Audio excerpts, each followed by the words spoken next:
Nagdatingan na ba, sir, yung mga ano? Yung mga Nagdatingan stock? na. Ito sir, yung sinasabi ko sa yung hindi nakikita ng government. Sa agriculture, palaging focus nila Rice. 20 pesos na bigas, ganyan. Paano mabubuhay paano maiiba yung buhay ng tao? Thailand, Vietnam, Malaysia, Indonesia, iwan na iwan tayo. Ang ganda ng ornamental fish industry nila. Tayo, kulela. Buti na nga pag-export pa. Actually, sir, hindi natin totally mabiblame sa government. Yung mismong, yung kultura natin ng parang may mali. Kaya ngayon, unti-unti, iniiba na natin. Gusto ba mo na makita yung ano? Sige sir, bakit Ituturo mo na kita. Discuss na tayo.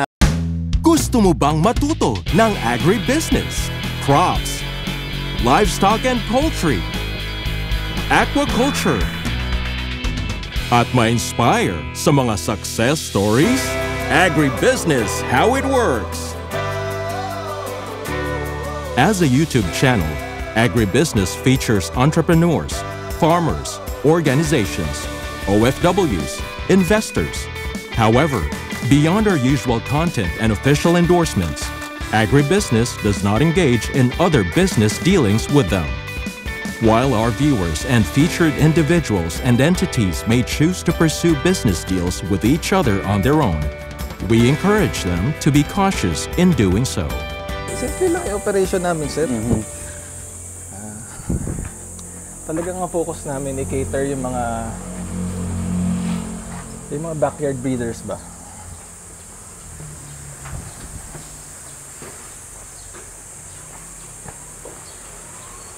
Itong shipment na to, 55 boxes.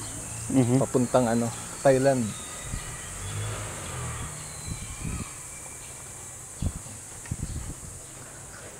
Compound nyo to, sir? Oo. Ang daming bahay? Oo, matagal na kami dito eh.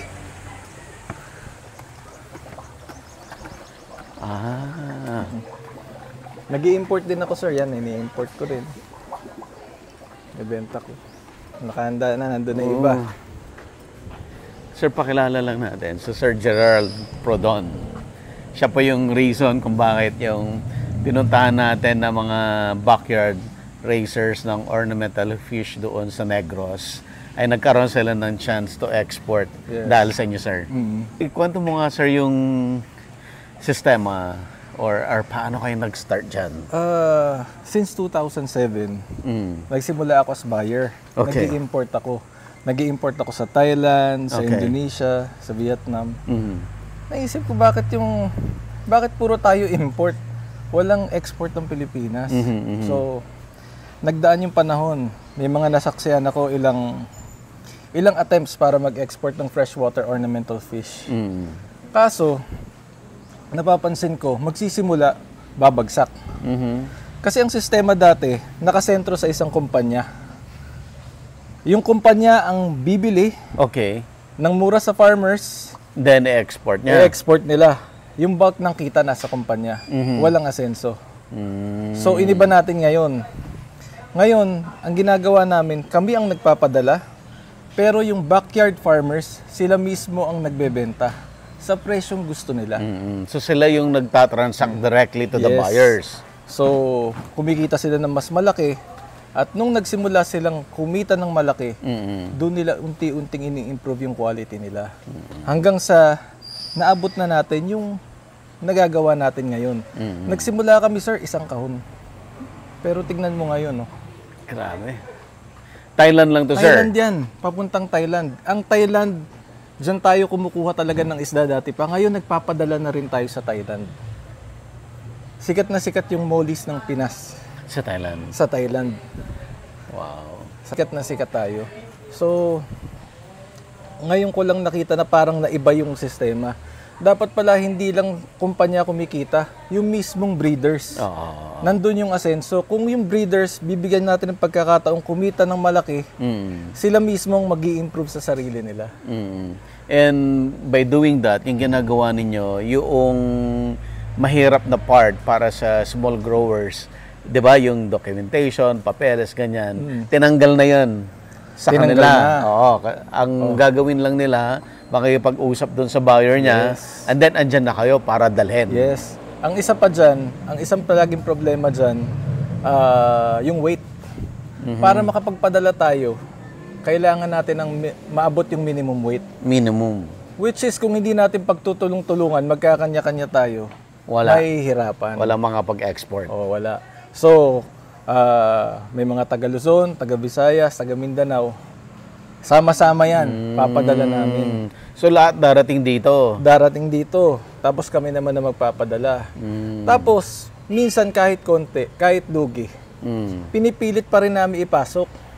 Kasi ang importante, makapenetrate ka, masubukan nila yung isda mo. Pag nasubukan, nagandahan, i-order ulit. Ganun naman sa negosyo, minsan palugi ka ng konti para maganda rin ang balik. So tapos na tayo doon sa palugi part, yung introduction part, tapos na. Tapos na. Nandito na tayo sa kung paano pa natin lalong mai improve yung At least sistema na-create natin. na yung demand. May demand talaga. Ang Okay. problema sa atin, wala tayong ilalabas. Okay. Very limited ang mga isda na napoproduce dito sa Pilipinas.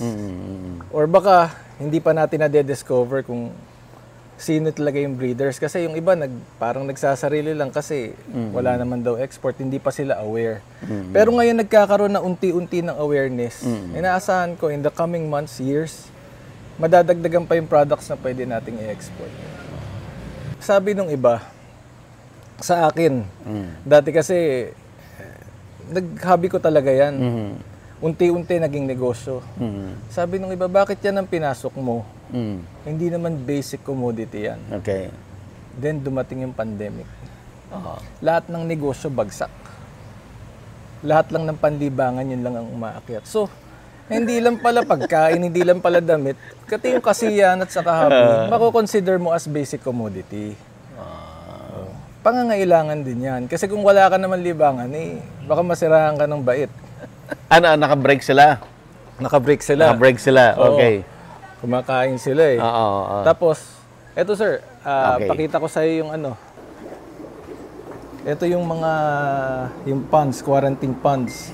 Ito, yung mga ina-apply namin for export. Yan, katulad niyan. Nandyan. Para inspect ng BFAR. Saka yung iba. Ay, so pumupunta yung beef heart dito? Ano to, mga snails. Yung nagkaalat lang sa atin na snails. Napupulot mo lang. Sa ibang bansa, nabibenta yan. Talaga? Yes. So, Anong klaseng snail to yung... mga nerites. Hindi natin native to? Native yan. Nagkalat lang, common lang yan sa probinsya. So, ina-apply ko sila sa ano, sa BFAR, nagkahalo-halo na sila dyan Oh, wow.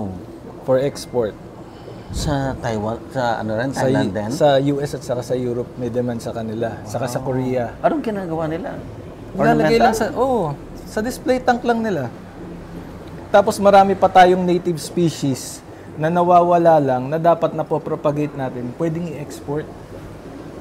Like? Na-miss out din natin yan. Na-miss out din ng BFAR yan. Like yung gobies. Okay. Yung gobies may underground market yan. Hindi abot ng pangkaraniwang ano. Ibig sabihin may demand sa mga wild types, sa mga wild fishes natin. Pero since hindi man lang natin ma-identify, nasisira na yung natural habitat nila, nawawala na lang sila. So, ang daming opportunities na nawawala sa atin. Wow. Yan, isa yan. Marami pa kaming ina-apply. Tapos, eto sir. Yan, goldfish. Ito yung mga mollies ng tinatank muna namin, ino-observe namin, ini-video namin, pinapakita namin sa buyers, dina-document namin.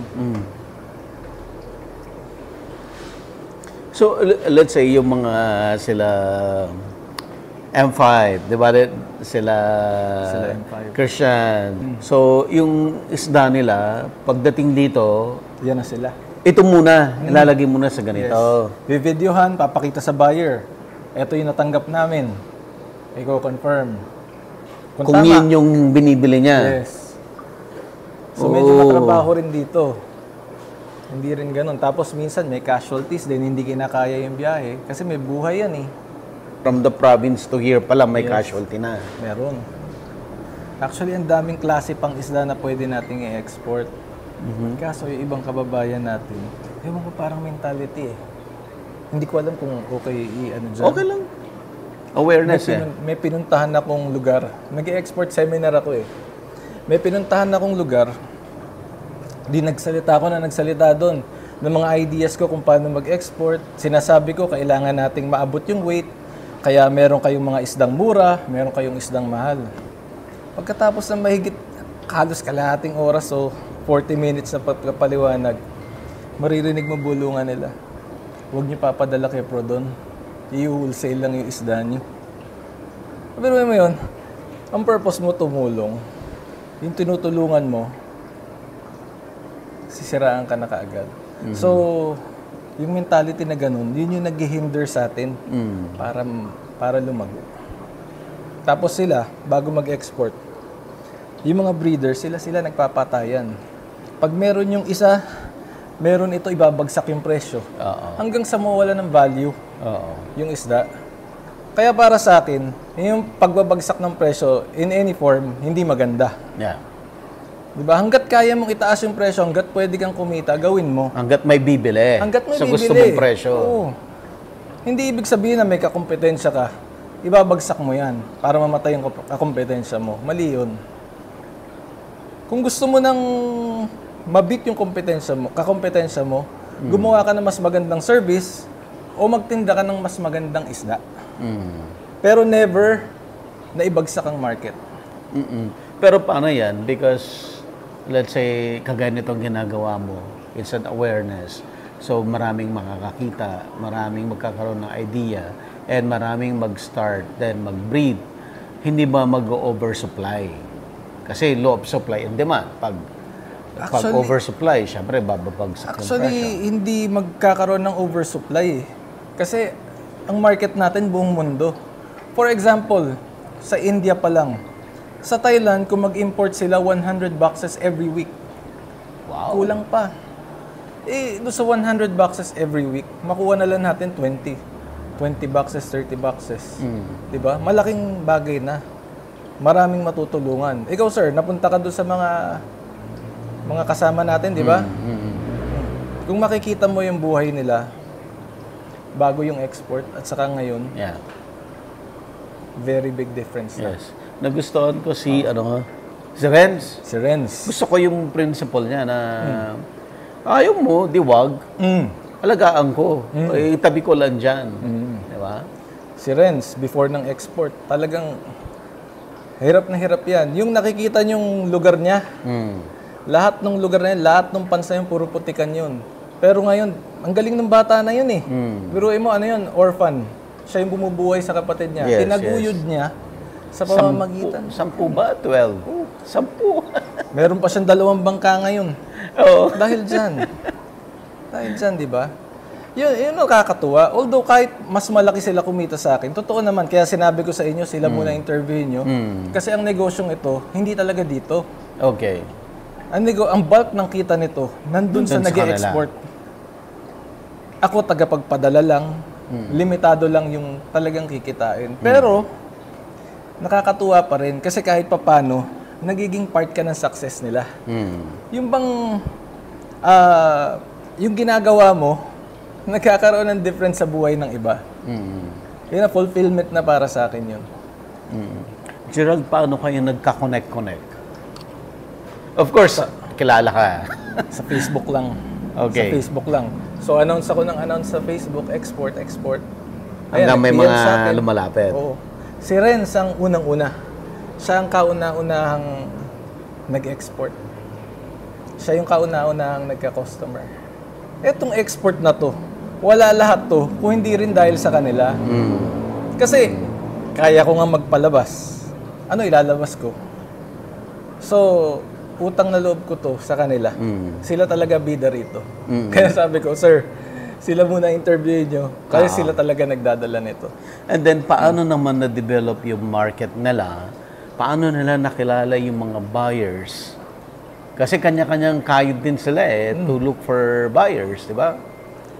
Yun nga, ngayon madali nang kumuha ng buyers overseas dahil sa social media. May Facebook, may TikTok. Hindi tulad nung panahon ko. Medyo hirap sa communication, di ba? Ngayon kahit saan, sir, pwede kang magbenta. Basta matyaga ka lang, marunong ka makipag-usap, marunong ka makipagnegosyo, pwede. Pwede, kaya natin padala. Kung hindi direkta, pwede natin transit sa ibang countries. Halimbawa, hindi enough yung volume natin, ibato natin sa Thailand. From Thailand, ibabato naman Sila sa ibang lugar. magbabato. And bawat stages niyan, may binabayaran yan. So, gusto ko sana dumating yung point na yung Pilipinas, puro direkta naman. Sa ngayon, mostly direkta natin. Nakapag-try na ako ng US, Canada, Japan, Korea, Thailand. Karaniwan yan lang. Gusto ko madagdagan pa. Kung makikipagtulungan, Europe, malaki yan. Malaki yan. Ang daming demand. Kaso, tingnan natin kung paano mangyayari. Kung makikipagtulungan pa ibang breeders, mas lalawak pa to. Kasi ano pa lang to beta, molly, guppy, flowerhorn goldfish, angelfish. Iilang species pa lang. Ang dami pang species na pwedeng i-export pero hindi pa natin na Ngayon sa government, meron naman ako ilang nakikitang local government na tinutulungan yung mga nila, nasasakupan nila. Katulad sa Masinloc. Masinloc, Zambales. Yung incoming mayor nila, yun yung nagsispearhead ng mga ornamental fish projects. Both freshwater and marine. Tinutulungan niya. Gumagawa sila ng facilities. Tinutulungan talaga yun. Yung kababayan nila. So sana sa government, magkaroon din unti-unti ng ganun. Hindi na national, kahit sa local na lang. Kahit sa awareness pa lang. Na may market pa lang ganito, na may alternative pa lang pagkakakitaan. Kaya yun sana, unti-unti, makukuha din natin yan. So kung exporters, yung mga small backyard growers, anong tawag sa'yo? Exporter. Consolidator, exporter. Consolidator, exporter. Consolidator, exporter. Yan tawag. Transshipper. Yan ang tawag sa So ang business model mo, hindi doon sa isda ni grower, but doon sa pagpapadala. Actually, nagbebenta rin ako ng fish. Kaso nung nag-export, nag-focus na ako sa isda nila. Kasi conflict Okay. Katulad nito, mollies. Nanganganak yan. May nanganganak dito niyan. Hindi ako pwedeng mag-keep niyan. Kasi pag nag-keep ako niyan, pag-iisipan nila ako ng di maganda. So, magpo-focus ako sa pagpapadala ng isda nila. Then, unti-unti, magve-venture out naman ako sa isang species na hindi conflict sa... Nasa iyo lang. Oo, nasa akin lang. May na-identify mo na yan? Bala ko mag-focus sa flowerhorn. So, ngayon, pinag-aaralan ko yung paano papulahin. Yung kasi importante, medyo huli tayo sa Thailand dun Na unti-unti na naman namin nakukuha. Then, magpo-produce na rin kami. Kasi malaki rin ang demand nun. And yun naman flowerhorn, mahirap din i-breed. Hindi naman tulad yung mga mollies na bigla na lang nanganganak dyan. Meron ka ng finished product, di ba? Yun. So, dun ako sa sa kakaunti. Yun ang papasukin ko naman. So, kumusta ang business? Ha? Kumusta ang business? Okay naman. Okay, nakita natin, di ba? Very successful yung mga small. Nakaka-amaze din, no? Na small grower, kita natin yung setup nila, simpleng-simple, kung ano yung pwede nang gawin, na makapag-breed na sila, and may mga instances na umaabot sila to 400,000. I don't know kung may nakaabot ng 500,000. Of course, hindi lagi. But, kung sabi ko nga, nasa kanya yan dun sa paano niya i-program in such a way, o masipag siya mag-breed, masipag siya mag-improve, at tuloy-tuloy na i-aim niya para tuloy-tuloy na gano'n kalaki. But it's possible, di ba? Yes. And ang dito sa atin, siguro dati, bago mag-export, average price ng mollies nasa 100 pesos. Okay. 50 pesos, 35 pesos. Pero dahil sa export, iba na. Kahit yung local market, Tumas din. tumas. 3.5, 1.5. Doon naman sa overseas market, ang pinakamahal kong nakita niya na nabenta nila, 65,000 isang pares. Wow. Yun ang pinakamataas. One pair lang. One pair. Mm. So lahat ito ngayon lalabas to. Itong Lahat mga yan, isda papadala. dito, papadala lahat Oo, to. papadala. Sa Sunday, nasa Thailand na yan. Pupunta na So sa aside from Negros, ano pang mga probinsya? Okay, you mentioned Zambales, Negros, ano pa yung mga... Pampanga, meron na rin. Pampanga. Lucena. Mm. Ang dami pang hindi na-explore na market. Ang dami pang possibilities, ang dami pang potential. Wow. Sana unti-unti makahabol tayo dun sa sa ibang bansa. No reason para hindi humabol eh. Paano mo naisip na, sige, mag-export? Ano yan eh? Kasi hobbyist din ako. Naging breeder din ako. So lahat ng gusto nila, yun din yung gusto ko. Naranasan ko. Tapos dahil matagal na nga ako importer, marami akong network. May network na. Oo. So nasisilip ko ano ba nangyayari dyan sa Thailand? Ano ba nangyayari sa Indonesia? So compare ko, bakit kami wala?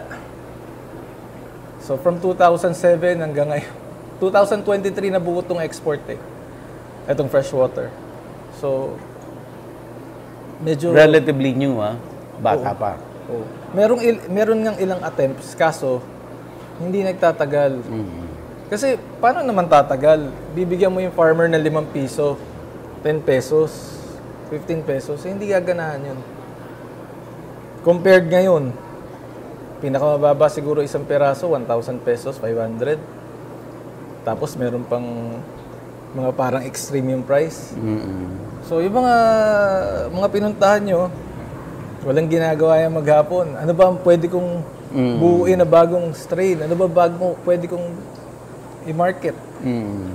So padami ng padami yung exporter mo? Padami ng padami. Dati, 3 lang ata kami. Ngayon, nearly 200. Nearly 200. Tapos ang padala mo every month? Every month. Twice or thrice a month.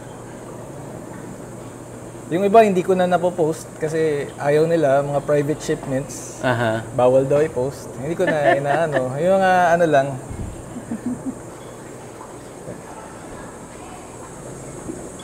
Wala sir, mostly yan lang eh. Tapos ipapadala na eh. So ito i-export na rin to, Hindi, di ba? import naman to. Import to. Oo, nag-i-import din kasi ako. Parang the same ba yung fish ni Sir Arthur to? Ganito ba yung kanya? Iba? Yes, Okay. ganyan. Maganda nga ma-feature din yung sa kanya. Ang ganda ng facility niya. Napunta ko na yun dati. Punta ka na. Pagbalik niya daw. Pag-uwi niya. So, nakikipag-collab ako sa kanya. Yung mga isda niya, i-export naman namin. Yung iba dito actually, dadaling ko sa farm niya para gawing breeders. Para i-breed niya. Sir, kung mag-aanan ito, magtutuloy-tuloy, ang daming mababago buhay dito. Kasi ang kitaan dito, sir, hindi nakasentro sa atin. Bawat seller. Talaga. Sana, ayan, may nakita ko, nakakausap mo sila, Senator Kiko, yung mga ganun. Medyo tulungan mo rin sila maging aware. Kasi, puro focus, 20 pesos na bigas. Bago ba buhay ng tao nun? Di ba? Parami mo yung pera para hindi na 20 pesos ang bibilin. Yes. Para pwede silang bumili ng ulam. Hindi puro bigas. Yung nga nag-export, sir, pinakamalaking nakita kong benta ron, 800K. Isang buwan. Hindi na nila sinasabi sa'yo. Ganun lang. Nakita mo yung setup nila. Nakita mo mga ref tub. Diba? Kung magbababoy ka, magpo-poultry ka, kaya mo ba yun? Nang ganong setup, nang ganong kapital? Hindi. Nako-compare ko kasi dati, may hog farm ako. Nagbabuyan din ako. Ang libangan ko naman, nung nagbababuyan ako, yung mga isda na yan, marami akong pan dun. Tapos dumating yung point, bakit ganito? Daang libo na ginagastos ko sa feeds, ito lang kita ko. Samantalang itong mga isda na binreed ko, pinupulot-pulot ko dyan, mas malaki pa yung, Kita. malaki pa yung benta ko. Pero hindi ko naman inaano yung ano, essentials yun eh, yung ano. Pero kung ikaw yung tipong walang kapital, magaling ka mag-isda, may opportunity. Di ba? Ito. Ito, nakakahon na. Nag-resume na ba sila? Actually, ganito lang naman gagawin nila eh. Iyaano namin. Ganito lang siya. Diba?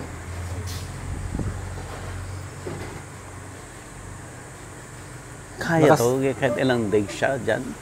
Kaya yan hanggang 3 days. Walang problema yan. Pero usually, less than 24 hours, nasa ano na yan eh, nasa buyer na. Buyer na. Pero for long haul flights, halimbawa, papunta Chicago, USA, kaya. Hanggang 36 hours. 3 days, kaya. Hindi mo akalain na ano, ganun halaga niyan, di ba? Galing, no? Akala ko something na napaka, ano yung packaging. Tapos yun eh, sarap panoorin, no? Product of the Philippines. Di ba? Wow. So ngayon ginagawa ko, nakikipagtulungan ako sa mga breeders. Ano pa pwede nating i-breed? Pag-aralan natin, i-register natin, ilabas natin.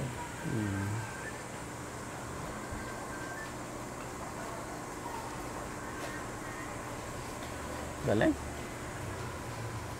Saan yung latong houses na to? Oh, Magkakapatid kayo?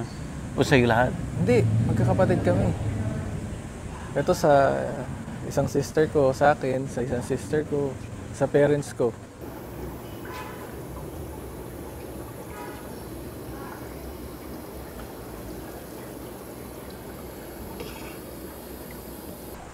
'80s. 80s. Oo.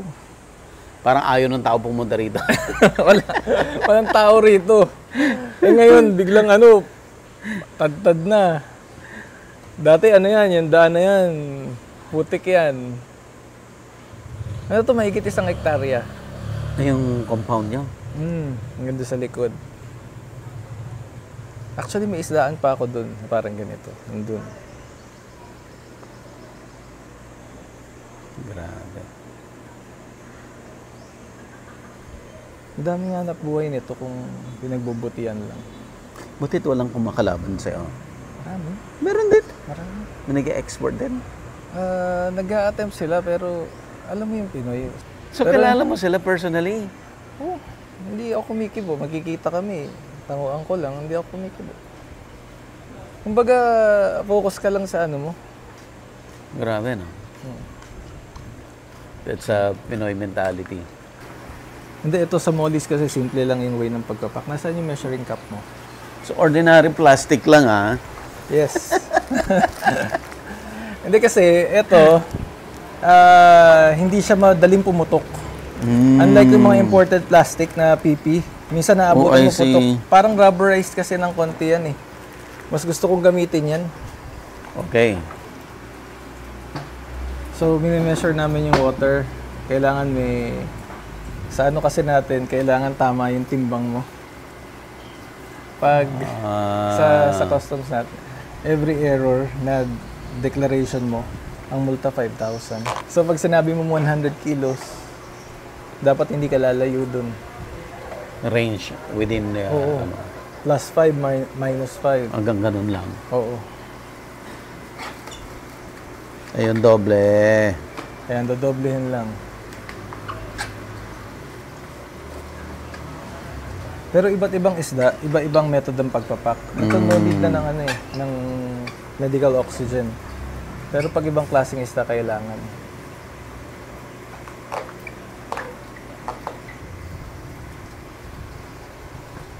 So yan, tatagal na yan sa bag ng ano, up to 3 days. 3 days. Pero usually less than 24 hours. nandun na yan sa ano? Sa buyer. So, paano yun? Di ba, small grower, kausap nila yung mga buyer, tapos, okay, consolidate mo dito, in-export mo, may magre-receive sa Thailand. Meron. Na parang katulad ko din. Tapos siya naman ang pupuntahan ng mga buyers Yes. para i-claim. Yes. Tawag doon transshippers. Actually, tawag din sa akin transshipper. Oh, I see. Pero para mas malinaw, consolidator. Oo.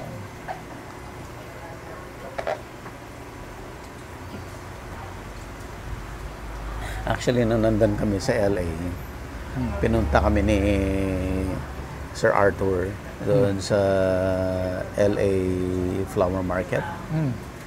Sobrang ganda, sobrang ganda. Tapos ang daming mga cut foliage na nandito sa Pilipinas. Pero nagagaling yan ng Thailand, ganyan. Sabi niya, walang Philippines na nagdadala dito. Ang dali lang i-grow ng mga yun. Actually, ano yun, isa sa pinapagawa niya sa akin. Ang problema lang, wala akong naiintindihan sa halaman. Kasi para magawa mo yan, kailangan medyo may basic knowledge ka. Kung saan ka pupunta, saan ka mag-a-apply, paano i-keep. Ako, alam ko yung mga source. Yun. Kaya natin ilabas. Alam ko na saan sila isa source. Lahat. Pero wala akong alam doon sa process ng pag-export. Madugo din yun, yung pa isa. At yung export na to, hindi ko rin kaya kung ako lang mag-isa. Ang trumabaho talaga nito, yung dalawang kapatid ko. Sila talaga, yung dalawang babae. Hindi naging possible to kundi dahil sa kanila. Kasi ang dugo ng paperworks. Yung mga permits. Grabe. Yung mga taxes na binabayaran.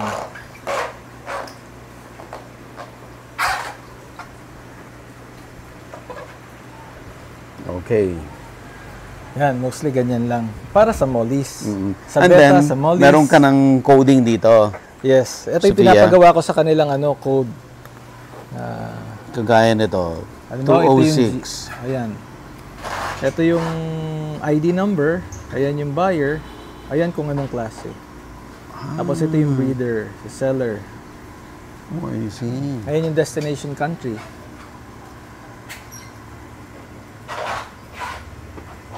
So, pagdating doon, madaling ma-identify.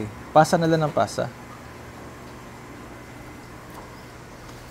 So, iba-iba yung buyer nito? Siya lang, iisa lang? Iba-iba. Marami. Iba-iba nga, oh. Oo. Ito, katulad nito, si Sackjack. Iba-iba, marami. Ang daming buyers nito. Iba-iba. Iba-iba talaga, oh. Kaya yung ano lang nito, pag susort lang nito, talagang malaking trabaho na. Paano may iwasan magkamali? Oo, pag susort. Hindi, kailangan, pag pinadala nila sa akin, may label. Saan kami nakabase sa label? Pag mali-label nila, mali rin lahat. So, responsibility nila yun. Pag namatay, responsibility rin nila, napalitan. Pero paano nila pinapadala? Ganito na rin? Ganyan din. Yun nga lang, minsan papadala nila, nakakain, kaya yung tubig madumi. Kaya kailangan pa namin palitan. padumihin. Oo. Yan si Martin dati, nagpupunta pa sa bundok yun, balikan sa bahay niya. Ang ganda rin ng setup ni Martin. Galing sa ano yun, sa export. Pati yung bahay. Wala dati yun eh. Kaya ano, matindi rin pinagdaanan ng mga tao na yan. Talagang todo sipag sila. Yung kasi pag ano, may need ka talagang, may gusto ka, pagtatrabahuhan mo talaga. Yan, so, ganyan lang yan. Kailan nila ilalagay dito? Pagkatapos dito, iakahon lang namin dyan, tapos dadali na sa ano, sa airport. Galing. Simple lang, pero yung mga proseso rito, yung mga papeles, masyado madugo. Napakahirap. Magkukuha nga kami ng permit. Isang permit sa Pampanga, isang permit sa Quezon City, isang permit sa Pasay. Kasi? Parang ano eh, maganda sana yung sistema ng gobyerno digital na. Kumbaga may portal na, dun ka na lang lahat mag-apply. Hindi, ano eh. Mano-mano. Yan, kila ano yan? Kila Sir Arthur. Ito. Mga isda niya. Gundo? Nakikipag-collab ako sa kanya. Naghahanap ako ng breeders. Ipapa-breed doon sa ano niya. Tapos i-export namin. Kasi yung facility niya, hindi ano yun eh. Hindi basta-basta yun. Hindi basta magagawa ng kung sino-sino lang yun. Estimate ko doon, may ano yan eh. Lagpas 25 million yung ano niya. Talaga. Kita mo yung ano, yung concrete pans niya kung gaano kakapal. Tapos kung gaano kalalim, tapos yung pundasyon nun. Para wag mag-crack-crack, mantindi. Eh kung sa bagay, napunta ka dun eh. Kita mo yan eh. Agribusiness merch is now available on Shopee and Lazada. Agribusiness, how it works. Instruct, inspire, succeed.